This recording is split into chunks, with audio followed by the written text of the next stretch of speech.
first question, Iga. Your first time on RLA this year. Just talk us through how it felt and also your thoughts on the match. Well, for sure, I felt pretty confident, and I started the match well, so I just kept going, and it was good to play in such an efficient way and just finish it quick, and also just feel the court and how it is in RLA. Okay, if you'd like to get started, we'll go here.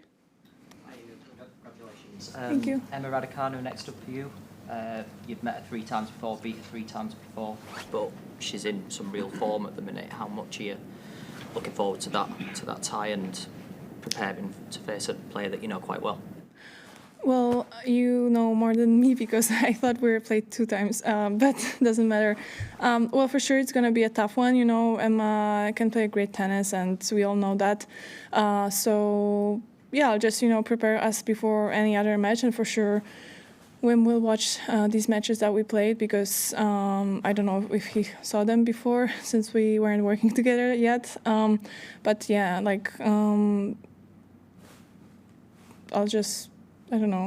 I'll prepare tomorrow and I'll be ready. Okay, over there. Yeah. When you play a match like that, when you're on and off the court in about an hour, do you have the need where you feel like you need to do extra practice later in the day, or do you do more tomorrow to give yourself better preparation for longer matches throughout the tournament? Well, I don't think this will give me preparation to play longer matches. It's more like the more you practice, for me, it's the more fatigue you're gonna get at the end because adding like 15 minutes every day, after 2 weeks, it's like many hours. So we try to kind of think long term. Yesterday I hit a little bit longer, even though it rained. I was able to do that. So today I didn't feel like I need to practice more, but for sure, on Grand Slams it's great that you can work on some stuff between matches. So tomorrow, I don't know how long we'll play, but because also it's tough to get court for a longer period of time here at the beginning of tournaments. So yeah, I'm intense anyway. So even playing 1 hour practice, it's enough for me because I use every minute and I'm 100% there. Next one, yeah. I'm curious about the decision to add a hitting partner this year. Why did you, in the past, not have one? Why did that seem to work for you, and why has it changed? Well, honestly, it was logistics a bit because my hitting partner that I always worked with, he had some injury. He didn't play for some time, and we were just, okay, we'll go without. We'll use the tournament hitting partner. But this year we realized that this might be something to change, and because obviously I didn't go well last two years here, so we thought we'll do everything to have as much comfort as possible during the tournament, and I think already it paid off because with this rain and sometimes just having 20 minutes to hit or something, having a hitting partner who you can tell what do I want, I don't know, more topspin, more flat ball, it really adds more quality to the practices. It's not because when you play with other players, you basically just play down the middle, cross court, then serve, returns, and that's it, but with the hitting partner you can work on some specific stuff. So I should have done that last year as well. So it's not it's a big change since I'm having hitting partner on every tournament basically now. But last year, yeah, that was a mistake for sure. Something Wim suggested, or you came to the conclusion yourself? No, after last year, I knew that I should have taken the hitting partner, so we didn't do this mistake again.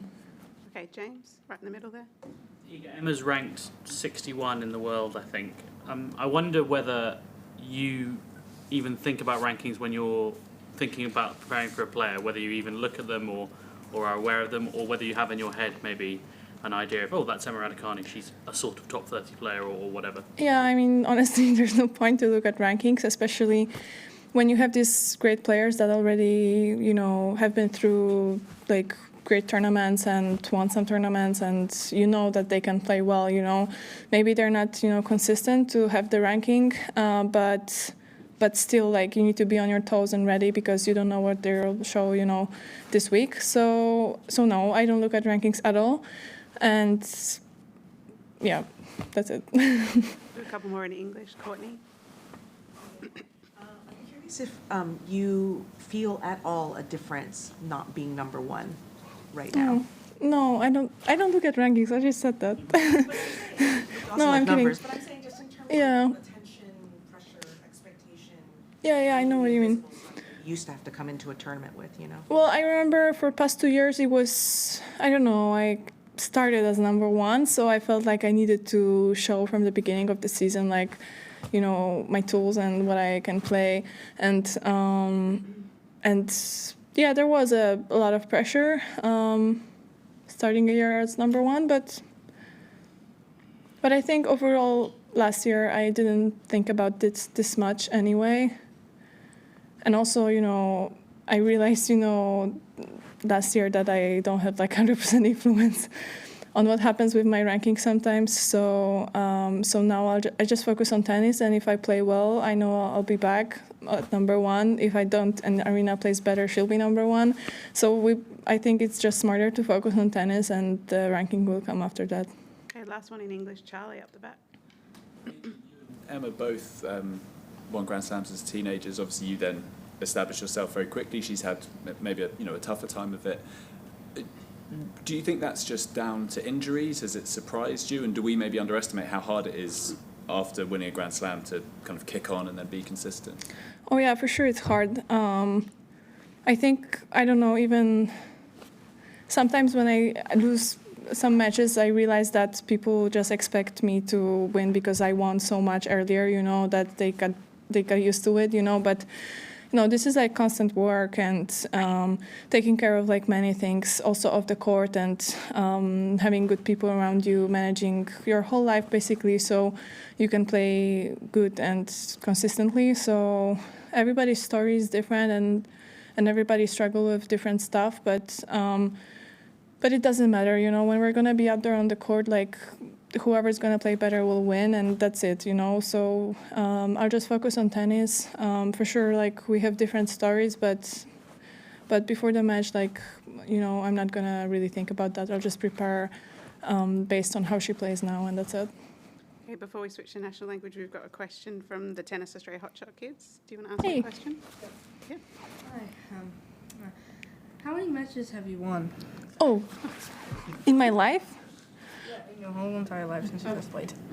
That's a super tough question. Well, being on tour as a pro, I think,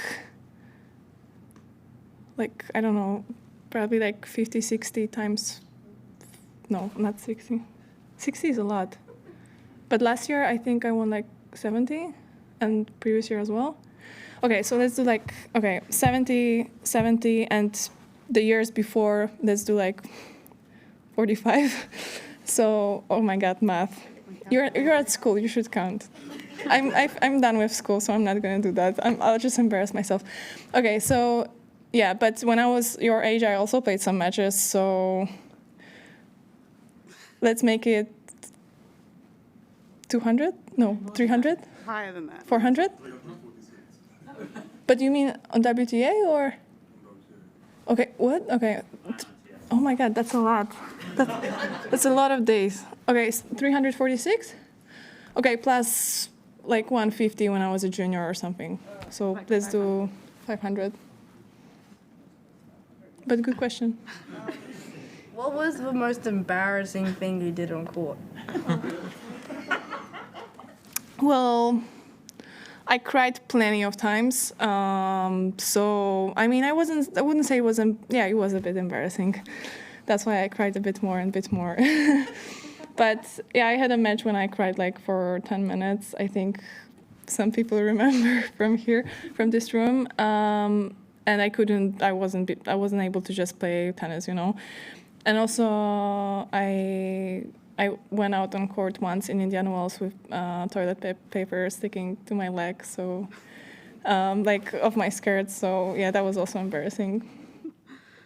Okay. Did you have any friends on the tennis court? On the court? Yeah, like any friends? Well, on the court, not really, because you want to win against them, you know. So, but I played with my best friend like a year ago, and it was tough because I I needed to kind of forget that she's my best friend, you know, to win against her.